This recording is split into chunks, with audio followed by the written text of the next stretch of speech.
नमस्कार दोस्तों, साथियों और प्यारे प्यारे बच्चों। आज मैं आप लोगों को एक नया अध्याय बताऊंगी।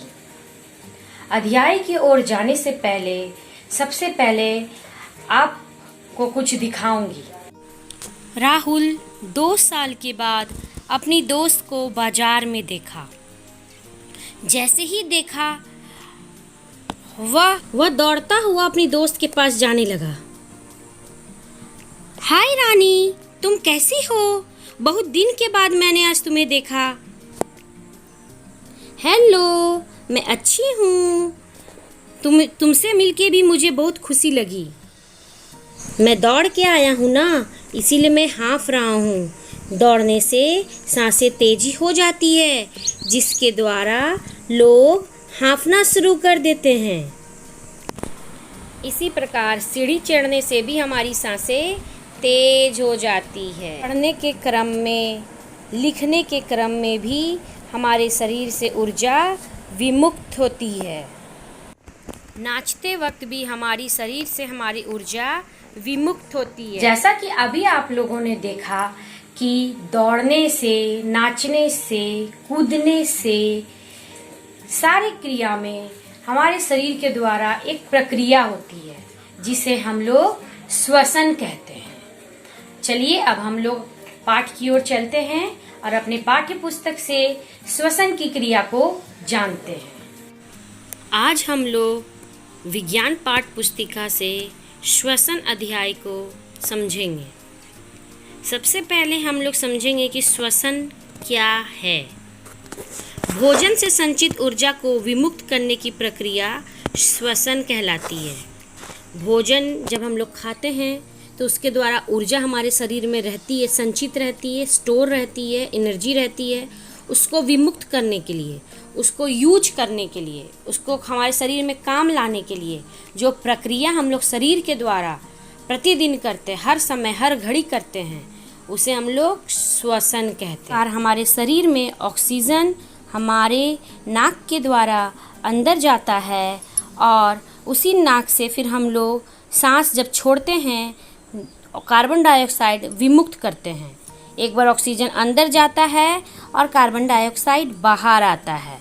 ऑक्सीजन को हम लोग O2 कहते हैं और कार्बन डाइऑक्साइड को हम लोग CO2 कहते हैं।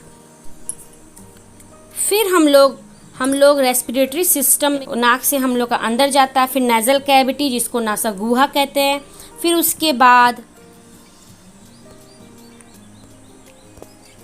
पहले नॉस्ट्रिल में जाता है, फिर नासल कैविटी में जाता है, नासा गुहा में जाता है सांस, उसके बाद फेरिंग्स में जाता है, फिर लैरिंग्स में जाता है। लैरिंग्स देखिए इस जगह पर है जो हम लोग के शरीर में यहाँ पे जो पाइप है उसे फेरिंग्स और लैरिंग्स अगल बगल है। फिर उसके बाद उसके नीचे ये जो ट्रैकिया आपको चित्र में दिख रहा है, ट्रैकिया जो पाइप जैसा है जो दोनों फेफड़ा से जुटा रहता है उसमें जाता है। फिर उसके बाद ये दोनों में डिस्ट्रीब्यूट हो जाता है, लेफ़्ट लंग्स में और राइट लंग्स में, जहाँ पे हमारे बहुत सारे ब्रोंक्यूल्स है। देखिए छोटे छोटे ब्रोंक्यूल्स आपको दिख रहा है, इसमें ब्रोंक्यूल्स है। उसके बाद ये जो फेफड़ा है ये डायफ्राम पर रेस्ट करता है। देखिए यहाँ पर डायफ्राम आपको दिख रहा है, इस पर ये रेस्ट करता है। यही फेफड़ा ऊपर नीचे होता रहता है, जिसके माध्यम से हम लोग सांस लेते हैं और सांस छोड़ते हैं तो हमारा शरीर ऊपर की ओर खींचता हुआ और नीचे की ओर दबता हुआ दिखेगा। जो हमारे दोनों फेफड़ा है, लंग्स है, ये इस डायफ्राम पर रेस्ट करता है। भिन्न अवस्थाएं। संपूर्ण श्वसन क्रिया को 2 प्रमुख भागों में बांटा गया है। पहला है बाह्य श्वसन और दूसरा है अंत श्वसन। बाह्य श्वसन एक्सटर्नल रेस्पिरेशन और अंत श्वसन इंटरनल रेस्पिरेशन। आज हम लोग ने जाना श्वसन किसे कहते हैं, श्वसन किस तरह हमारे शरीर में हम लोग चित्र के माध्यम से हम लोग ने समझने का प्रयास किया कि ऑक्सीजन हम लोग लेते हैं, कार्बन डाइऑक्साइड छोड़ते हैं। और ये जो श्वसन है एक उसमें दो प्रक्रिया होती है, पहले बाह्य श्वसन बाहरी वातावरण में जो प्रक्रिया होती है, एक अंत श्वसन जो हमारे शरीर के अंदर जो रेस्पिरेशन होती है उसके बारे में हम लोग समझा। अब अगले क्लास में हम लोग बाह्य श्वसन और अंत श्वसन के बारे में जानेंगे।